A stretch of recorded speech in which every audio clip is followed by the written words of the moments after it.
This is Public Affairs. We are interviewing someone from Kanagawa, Japan, and he's going to talk about it. And let's get the information.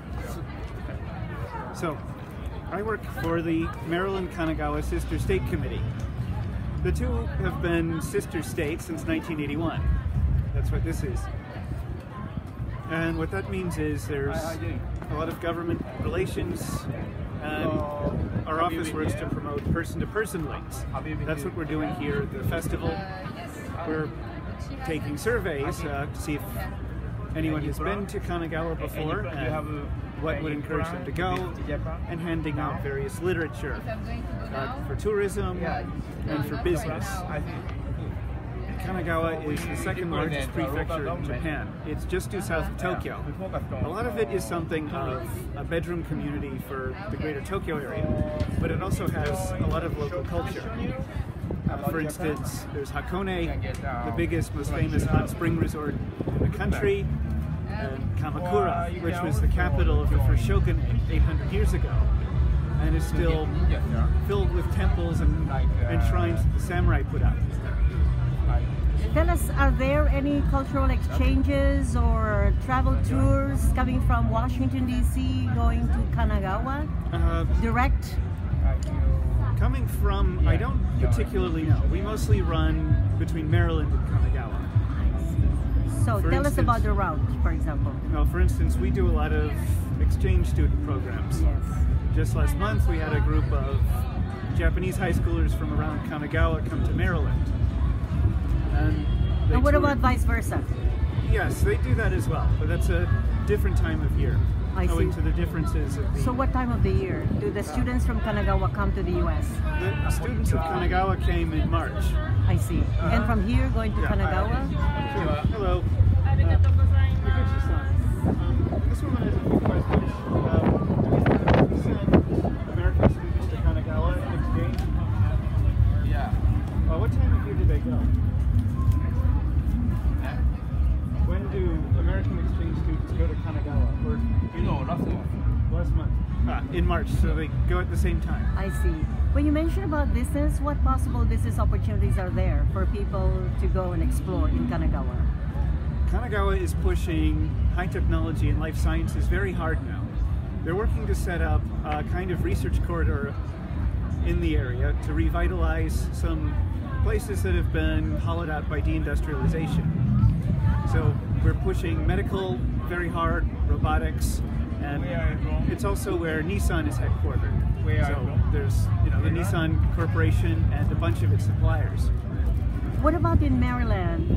Where do you see the presence of Kanagawa? Is there like a museum or a type of an honor? It's an investment. We have a lot of people-to-people exchanges, and a number of Maryland-based businesses have been moving to set up offices in Japan, as well as Kanagawa-based businesses like Nissan have offices in Maryland.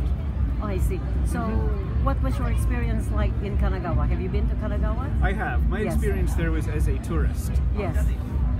So I went to Yokohama and Kamakura to go sightseeing. I see. What did you enjoy most? The Great Buddha. Oh, so yes. This fellow right here. It's a 40-foot statue built 800 years ago. And it's hollow, so sometimes the caretakers will let visitors go in one at a time. You can see its construction. So for the tourists, what do you suggest they don't miss? Well, don't miss Kamakura. And I would also suggest they go to Hakone. I haven't done that myself yet, but it's a beloved hot spring resort for a good reason. What about the food that you would suggest, and where to go for food? For food, you can go anywhere. The big city, Yokohama, is an especially good stop. That's home to the Ramen Museum. And what the museum is a collection of 10 ramen shops that serve different styles from around Japan in various small portions, so that you can have room to taste all of them.